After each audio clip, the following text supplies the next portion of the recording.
الحمد لله والصلاة والسلام على رسول الله اما بعد.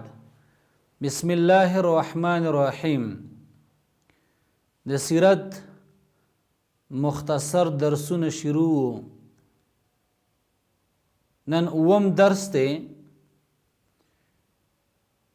رسول الله صلی الله علیه وسلم چې پیدا شو نو یتیم و، پلار وفات شوی و، مور کفالت کوو، خو د قریشو عادت داو چې ماشومان به د بانډو ښځو ته ورکول د تیو ورکولو دپاره، د رضاعت دپاره به بانډو ته وړه. رسول الله صلی الله علیه وسلم حلیمه سعدیه د تی د ورکولو دپاره ویوړ،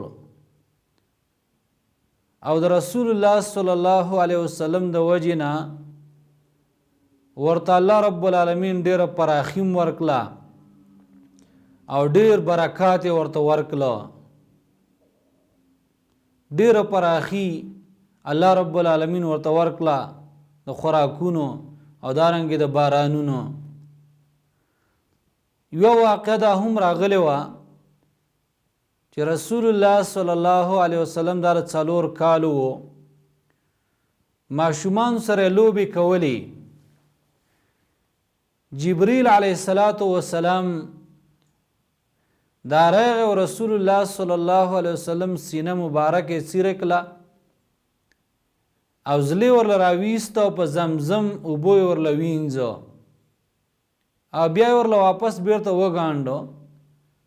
ماشومانو چې کله دا منظر ولیده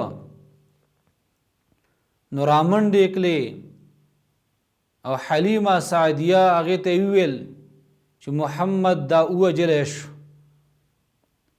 نو هغوی په منډه باندې رال رسول الله صلی الله علیه وسلم خواته.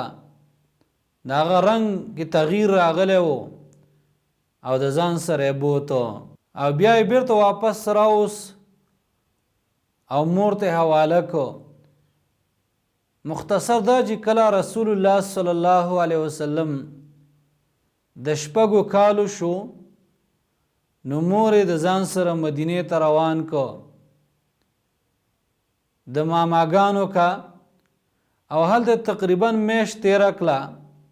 بیا واپس را روان شو چې کله ابوا مقام ته راورسېدو نو مور یې هلته وفات شوه او هلته دفن شو، هلته قبر هم دی په ابوا کې.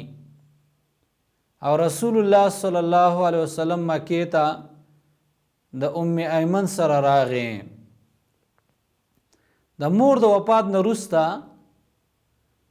رسول الله صلی الله علیه وسلم کفالت دا یې نیکه کاوه، ډیر ورته ګران و. د کعبې په خوا کې به د عبدالمطلب دپاره یوه پرشه غوړېدلې وه، یوه تولۍ به ایښودلی کېده چې په هغې باندې به عبدالمطلب ناسته کوله. هیڅوک به بل په هغې باندې نشو کېناستی، لیکن رسول الله صلی الله علیه وسلم دا ورته دونه ګران و چې د ځان سره یې په هغه تولۍ باندې کېناوه. رسول الله صلی الله علیه وسلم چې کله 8 کالو ته ورسېد نو دا نیکې دا هم وفات شو.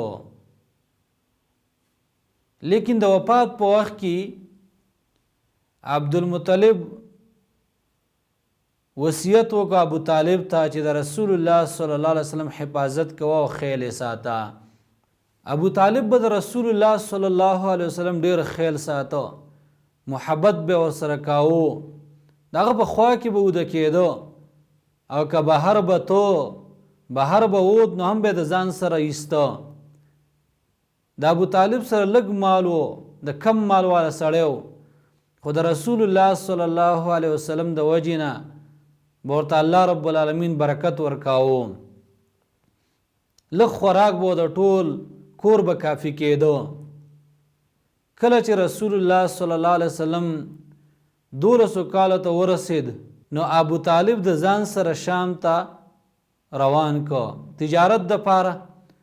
چې کله د شام په حدودو کې داخل شو یو راهب ولیدو او د رسول الله صلی الله علیه وسلم هغه صفات یې ولیدو نو ابو طالب ته یې وویل میلمستوب یې موله ورکو او دا یې ورته وویل چې دا شام ته مه بوځه د یهودو د یرې د وجې نه.